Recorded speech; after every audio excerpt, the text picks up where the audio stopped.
आपका दोस्त मोहम्मद अशरफ जैद। कह सकते हैं कि दिल्ली का अभी पिछले दिन दिल्ली का इलेक्शन हुआ और दिल्ली के इलेक्शन में क्या है एग्जिट पोल का आंकड़ा और क्या सच में इस बार भी आपकी सरकार बन रही है या सच में इस बार बीजेपी को बहुमत मिला है। बीजेपी का लंबे समय से जो दिल्ली में सरकार बनाने का सपना है, क्या सच में इस बार 2025 में वो सपना साकार होने वाला है। हम इस मुद्दे पर बात करेंगे, लेकिन हम उस मुद्दे पर बात करेंगे क्या दिल्ली के वोटर इस बार बीजेपी को लाना चाह रहा है, बीजेपी को लाना चाह रहा है या आम आदमी पार्टी की सरकार बन रही है, क्या है एग्जिट पोल का आंकड़ा और क्या सच में एग्जिट पोल हमेशा सही होते हैं या एग्जिट पोल गलत भी होते हैं। एग्जिट पोल का अगर हम बात करें तो आजकल के जमाने में जो है एग्जिट पोल हर कोई उठता है और एग्जिट पोल बनाने लगता है।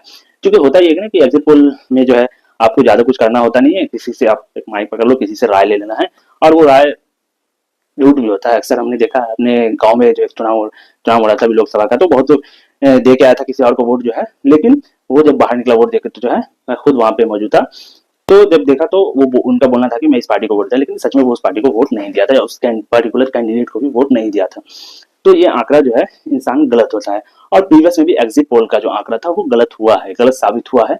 और जो अभी चुनाव हुआ था, यहाँ देश का जो चुनाव हुआ था 2024 में जो है लोकसभा का इलेक्शन हुआ था, तमाम एग्जिट पोल जो है कांग्रेस का सुपड़ा साफ किए हुए थे और बीजेपी को जो उनके अमित शाह ने कहा था बीजेपी का इस बार 400 पार का आंकड़ा, वो 400 पार का आंकड़ा मतलब 445, 450, 460 का आंकड़ा दिखा रहे थे, लेकिन हुआ क्या, बीजेपी जो है बहुमत भी पार नहीं कर पाई।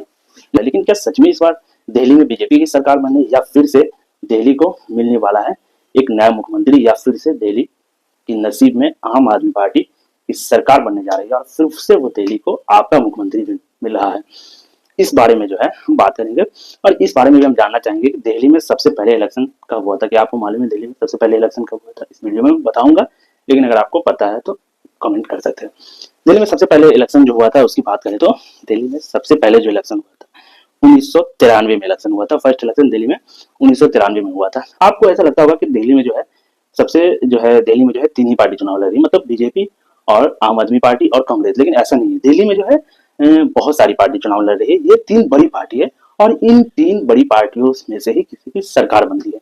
दिल्ली में जो तीन पार्टी है, मेनली आम आदमी पार्टी जिसकी अभी सरकार चल रही है, और दूसरा है बीजेपी और तीसरा है कांग्रेस। और उसके अलावा जो है एआईएम ने भी अपने मतलब असदुद्दीन ओवैसी ने भी अपनी पार्टी एआईएम से दो कैंडिडेट दिल्ली में उतारा है। कहाँ से उतारा है? वो एक तो ओखला विहार से, दूसरा जो है मुस्तफाबाद से। ये देखना है 8 तारीख को, 8 तारीख को, क्योंकि आने वाला है दिल्ली इलेक्शन का रिजल्ट। हम उस आगे बढ़ते हैं, बात कर लेते हैं आंकड़ा क्या कहता है इस बार का एग्जिट पोल और क्या एग्जिट पोल सही बताता है और एग्जिट पोल कितना बार धराम से गिरा है। एग्जिट पोल बहुत बार धराम से गिरा है। जो पिछले बार इलेक्शन हुआ था लोकसभा का इलेक्शन, उसमें भी एग्जिट पोल जो है अच्छा खासा जो है बीजेपी को बहुमत दिखा रही थी। बहुमत में नहीं, बीजेपी को मतलब सरकार बनाते हुए 400 पार सरकार का जो है सीट दे रही थी बीजेपी को, लेकिन बीजेपी जो है उनका बहुमत का भी आंकड़ा क्रॉस नहीं कर पाया। लेकिन इस बार दिल्ली के इलेक्शन में क्या है और किस तरह से रिजल्ट रहेगा और आंकड़ा क्या है, रिजल्ट तो 8 तारीख को पता चलेगा, लेकिन आंकड़ा क्या है उसके बारे में हम बात करेंगे।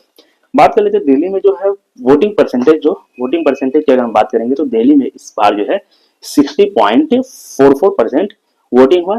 उसके बाद हम अगर बात करेंगे तो नॉर्थ ईस्ट दिल्ली में जो है 66.21% वोट हुआ और उसके बाद अगर हम बात करेंगे साउथ ईस्ट दिल्ली में तो 56.31% वोट हुआ। ये वोटिंग परसेंटेज पिछले 12 साल के वोटिंग परसेंटेज से कम है।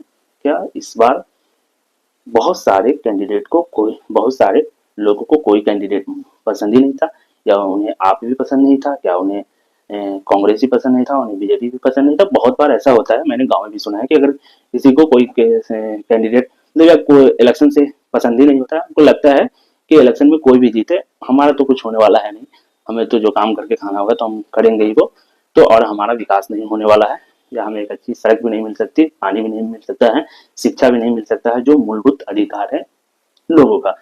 तो बहुत सारे लोग वोटिंग देने नहीं जाते हैं, लेकिन ये गलत है। वोटिंग देने जाना चाहिए और अपने वोटिंग राइट का इस्तेमाल करना चाहिए। और वैसे कैंडिडेट, अगर आपको कोई कैंडिडेट समझ में नहीं आ रहा है तो कम से कम एक कैंडिडेट तो समझ में आ ही रहा होगा, जो उसमें से बेटर कैंडिडेट हो उसको वोट देना चाहिए। अब हम बात करेंगे इलेक्शन पिछला 3 इलेक्शन में क्या था, बीजेपी और आप और कांग्रेस का प्रदर्शन, उसके बारे में बात करेंगे। हम बात करेंगे 2013 से, जब से आम आदमी पार्टी एकदम उठी थी, कि जो है दिल्ली में एकदम चेंज करना है, दिल्ली में क्रांति लाना है, तब आम आदमी पार्टी को 28 सीट मिली थी और बीजेपी को 31 सीट मिली थी। ये है 2013 के इलेक्शन का। और कांग्रेस को मिला था 8 सीट। उस समय सेंट्रल में यूपीए की सरकार चल रही थी और अरविंद केजरीवाल जो है उन मुद्दों पे ही चुनाव लड़ रहे थे कि यूपीए के द्वारा जो भ्रष्टाचार हुआ था दिल्ली में, उन मुद्दों पे ही वो चुनाव लड़ रहे थे। और हुआ ये कि 2 साल बाद उन्हें कांग्रेस से गठबंधन तोड़ना पड़ा, क्योंकि जिन मुद्दों पर वो चुनाव लड़ रहे थे वो मुद्दे उनका डाइल्यूट हो रहा था, यानी समझौता हो रहा था उन मुद्दों पे। तो इस वजह से जो है कांग्रेस से आम आदमी पार्टी जो गठबंधन तोड़ लेती है और 2015 में चुनाव होता है दिल्ली का। फिर से जब चुनाव होता है तो इस बार का चुनाव का रिजल्ट तो क्या था। इस बार चुनाव का रिजल्ट अगर हम बात करेंगे तो इस बार इस चुनाव का रिजल्ट बिल्कुल ही अलग था। वो आप जिनको 28 सीट मिली थी 2013 के इलेक्शन में, वो आप आज 67 सीट जीत जाती है दिल्ली के इलेक्शन में और बीजेपी को मिलता है 3 सीट और कांग्रेस का हो जाता है सुपड़ा साफ। लेकिन उसके बाद से चलती है 5 साल आपकी सरकार बेमिसाल विकास जो मैं बताते हैं उनके पार्टी के, और थोड़ा बहुत देखने को मिलता भी है। तो उस 2000 उसके बाद से फिर होता है 2020 में होता है चुनाव। तो 2020 में मिलता है आपको मिलता है 62 सीट और बीजेपी को मिलते हैं ओनली 8 सीट। और कांग्रेस का इस बार वो जो कांग्रेस का सीट था ना वो दोस्तों बीजेपी को ट्रांसफर हो जाता है और भी कुछ लोग जीते हैं और ये जो है कांग्रेस हो जाती है सुपड़ा साहब और बीजेपी को मिलता है 8 सीट और आम आदमी पार्टी को मिलता है 62 सीट। और फिर से आम आदमी पार्टी के संयोजक कह सकते हैं कि अरविंद केजरीवाल मुख्यमंत्री के काबिज हो जाते हैं और वो मुख्यमंत्री का पदभार संभालते हैं और दिल्ली के भविष्य को आगे ले जाते हैं। दिल्ली इलेक्शन में अगर हम बात करेंगे तो दिल्ली इलेक्शन में लगभग 699 मतलब 699 कैंडिडेट मतलब उम्मीदवार खड़े हुए हैं। उसमें 99 जो है महिला उम्मीदवार है। महिला उम्मीदवार थोड़ा कम है, इस बात पे गौर करना चाहिए। हमें यहाँ पे झलकता है कि महिला की कितनी भागीदारी दी जा रही है। बार बार हम लोग देखते हैं कि बात होती है कि महिला भागीदारी की, लेकिन 99 महिला कैंडिडेट को ही सीट दिया गया है। तो समझ सकते हैं कि 50% क्यों नहीं, अप्रोक्स से 5 to 10% हुआ। देख सकते 5 to 10% ही हुआ शायद। वीडियो में आप देखेंगे कि बहुत सारे जो है सीट पे चुनाव हो रहा था और केजरीवाल ने अपने फादर को व्हील चेयर से चुनाव में वोटिंग डालने ले जाते हैं। उसके बाद से और भी है कि लोग अपने जो है वोटिंग देने जा रहे हैं, किस तरीके से अपना वोटिंग का राइट इस्तेमाल कर रहे हैं। अगर दोस्तों हम बात करेंगे इलेक्शन के मतलब रिजल्ट के बारे में तो हम बात नहीं करेंगे, हम बात करेंगे कि तमाम जो के कितना कह रहे कि तमाम जो एग्जिट पोल हैं वो किसकी सरकार बना रहे हैं और एग्जिट पोल में क्या एग्जिट पोल गलत होता है या क्या सही होता है, इस बारे में हम थोड़ा सा बात करेंगे और बताएंगे कि आपको क्या एग्जिट पोल का ये जो नतीजा है, ये जो एग्जिट पोल दिखा रहे हैं कि बीजेपी की सरकार बन रही है, आपकी सरकार बन रही है, कितना % सही होगा। तो हम पहले एग्जिट पोल के बारे में कुछ बात कर लेते हैं। हम बात करेंगे अभी जो हम बात करेंगे पीपल इनसाइड जो है वो बीजेपी को दे रही है मतलब 40 से 49 सीट और आपको दे रहा है 25 से 29 सीट और कांग्रेस को दे रही है कि ये 0 से 1 सीट दे रहे हैं। मतलब कांग्रेस का जुका यहाँ साफ हो रहा है और बीजेपी को बहुमत से सरकार बना रही है। लेकिन कितना % ये सही होगा आपने देखा होगा, अक्सर ये चुनाव जब आता है तो इस तरह के एग्जिट पोल को मैं भी देखता हूँ, लेकिन मैंने तो देखा है कि 50% तो नहीं, हम तो कह सकते हैं कि 70 और 100 मतलब 70 और 30% होता है एग्जिट पोल का आंकड़ा सही। क्या एग्जिट पोल का इनसाइड का और इनसाइड का आंकड़ा कितना सही होता है पीपल इनसाइड का, ये हम बात करेंगे 8 तारीख को। उसके बाद से हम बात करेंगे इंडिया टुडे की अगर बात करेंगे तो 35 से 40 सीट जो है तो वो बीजेपी को दे रहा है और उसके बाद से वो 32 से 67 सीट जो है आम आदमी पार्टी को दे रहा है और 0 से 1 सीट जो है मतलब इंडियन नेशनल कांग्रेस को दे रहा है। मतलब यहाँ पर भी इंडियन नेशनल कांग्रेस का सुपड़ा साफ हो रहा है। लेकिन इंडिया टुडे का भी आंकड़ा हम देखेंगे कि 8 तारीख को कैसे सही होता है या कितना गलत होता है और एग्जिट पोल पे कितना भरोसा करना है या नहीं करना है, इस बात पे भी हम देखेंगे। और जाते जाते मैं आपको एक बात बताऊंगा लास्ट में कि एक मैं मूवी देखा था जो क्या उसका सीन था या एग्जिट पोल और कि चुनाव के पीछे क्या होता है गणित में, वो भी आपको बताऊंगा। उसके बाद से हम बात कर लेते हैं मटाइस जो है कि है ऑर्गेनाइजेशन है जो सर्वे करता है, वो जो है आपको जो है 32 से 67 सीट दे रहा है और बीजेपी को जो है 35 से 40 सीट दे रहा है और इंडियन नेशनल कांग्रेस को 0 से 1 सीट। मटाइस के अकॉर्डिंग भी जो है यहाँ पर आम बीजेपी की सरकार बन रही है और आम आदमी पार्टी बहुमत से नीचे है और कांग्रेस का सुपड़ा साफ है। पी मार्क के अकॉर्डिंग बात करेंगे तो यहाँ पे कांग्रेस को 2 से 3 सीट मिल रही है, बीजेपी को जो है 40 से 49 सीट मिल रहा है और आम आदमी पार्टी को जो है 21 से 31 सीट मिल रहा है। लेकिन कहाँ तक ये सही है, इस मुद्दे पे भी हम 8 तारीख को बात करेंगे कि कितना एग्जिट पोल सही होता है। लेकिन हम बात इसके बाद से रखते हैं इसको साइड में, ये जो मेरा।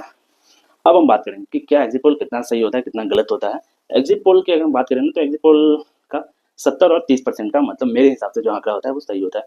क्योंकि हमने देखा लोकसभा का इलेक्शन हुआ, लोकसभा के इलेक्शन में भी जो है आंकड़ा किस तरह का था, जहाँ पर वो बीजेपी को 400 मतलब के पार दिखा रहा था। कोई भी ऐसा एग्जिट पोल नहीं था दोस्तों, मेरे हिसाब से मैंने देखा था वहाँ पे 450, कोई भी एग्जिट एक तो एग्जिट पोल था दोस्तों वो 500 दिखा रहा था आंकड़ा। लेकिन हुआ क्या कि बीजेपी जो है बहुमत का भी आंकड़ा पार नहीं कर पाई लोकसभा के इलेक्शन में, और लोगों का जो मुद्दा था वो मुद्दा बीजेपी के मैनिफेस्टो से मैच नहीं कर पाया, और वो इस बार बीजेपी को बहुमत भी नहीं मिल पाया लोकसभा इलेक्शन में, और वो गठबंधन की सरकार इंडिया में बनी हुई है। लेकिन बहुत लोगों को लगता है कि बीजेपी की सरकार है, ठीक है, क्योंकि ज़्यादा सीट उनको है तो लोगों को लगता है तो मान कह जाता है। उसके बाद से हम बात करेंगे इस बार, हम बात करेंगे उसके बाद से एक, हम बोले थे जाते जाते हम आपको एक मूवी के बारे में, मतलब मैं बहुत पहले एक महेश बाबू का मूवी देखा था, उसमें ये था ना कि चुनाव लड़ने के लिए जो है, चुनाव जीतने के लिए वो पूरा जो है ना, पूरा सिस्टम जो होता है, सिस्टम को हाईजैक हो जाता है। और सिस्टम जो है ना वो हर जगह, मतलब कि टीवी पे एडवर्टाइजमेंट भी आता है कि ये पार्टी जीत रही है और इसका जो है मुख्यमंत्री बन रहा है, और हर जगह मतलब पेपर में ये है वो है सब, मतलब जो भी एडवर्टाइजमेंट का जरिया होता है वहां पर उस पार्टी को बहुमत मिल रहा होता है और वो पार्टी जीत रही होती है। इसीलिए जो है आजकल हर कोई, मतलब कह सकते हैं कि आजकल हर कोई जो है वो एग्जिट पोल और ओपिनियन पोल के फॉर्म में आता है। ये ओपिनियन पोल और एग्जिट पोल जो है ना, एक एग्जिट पोल को तो नहीं कहेंगे, लेकिन ओपिनियन पोल जो है एक माइंड जो होता है ना डाइवर्ट करने चाहिए होता है, कि लोगों को लगता है कि अरे ये पार्टी जीत रही है तो हम इस पार्टी को इतना वोट दे देते हैं, यार इस पार्टी जीत रही है तो इसको दे देते हैं, मैं अपना वोट क्यों खराब करूँ। लेकिन ऐसा नहीं सोचना चाहिए, ओपिनियन पोल तो हमेशा गलत ही होता है मेरे हिसाब से और आंकड़ों के हिसाब से। लेकिन एग्जिट पोल कहाँ तक सही होता है, मैंने तो आपको आंकड़ा बता दिया कि 2013 में जो कितना सीट मिल रहा था आपको, आपकी सरकार में नहीं बन रही थी, लेकिन आपने जो है गठबंधन करके सरकार बनाया। लेकिन उसके बाद से 2015 में भी हमने देखा कि किस तरीके से आम आदमी पार्टी को बहुमत मिला। उसके बाद से 2000 क्या कह सकते हैं कि 20 में भी देखा कि उसको मिला, अब 2000 किसको मिला है। क्या सच में, आपको क्या लगता है दोस्तों, ये कमेंट में बताएंगे, क्या सच में बीजेपी इस बार जीत रही है, या क्या फिर से अरविंद केजरीवाल यानी आपके संयोजक जो है वो दिल्ली के मुख्यमंत्री बन रहे हैं। क्या है दिल्ली का भविष्य, वो दिल्ली का मुख्यमंत्री कौन बनेगा वो चीज हो चुका है तय। अब 8 तारीख को आंकड़ा आने वाला है, मतलब 8 तारीख को रिजल्ट आने वाला है, और रिजल्ट में कौन मुख्यमंत्री बनेगा, क्या दिल्ली को फिर से आपकी झोली में जाएगा, या दिल्ली में यह सच में 1993 के बाद, मतलब बरसों का जो है बीजेपी का जो बनवास है, क्या वो टूट कर क्या फिर से बीजेपी को मुख्यमंत्री बना पाएगी दिल्ली में।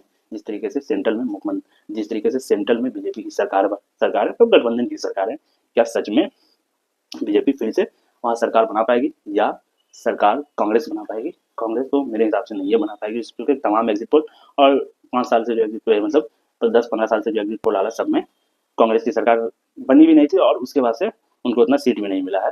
तो कांग्रेस तो बहुत कम ही चांस है। मेन फाइट है बीजेपी और आपके बीच में।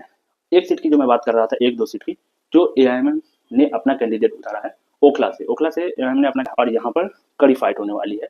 क्या इस फाइट में ओखला से अमानतुल्लाह खान जीतेगा, मतलब आम आदमी पार्टी के कैंडिडेट जीतेंगे, या एआईएम का कैंडिडेट जीतेगा, या आम आदमी पार्टी को मुस्लिम वोटर में, मतलब यह कह सकते हैं कि मुस्लिमों को मुस्लिम वोटर में मिलाकर बीजेपी इस सीट से निकलने वाली है। अक्सर होता भी है कि जहाँ से मतलब बीजेपी का एक स्ट्रेटजी हो जाता है कि कहीं पे अगर ज़्यादा जो है मुस्लिम है तो 2-3 मुस्लिम कैंडिडेट को खड़ा करवा दो और वहाँ पर अपनी सीट निकाल लेना।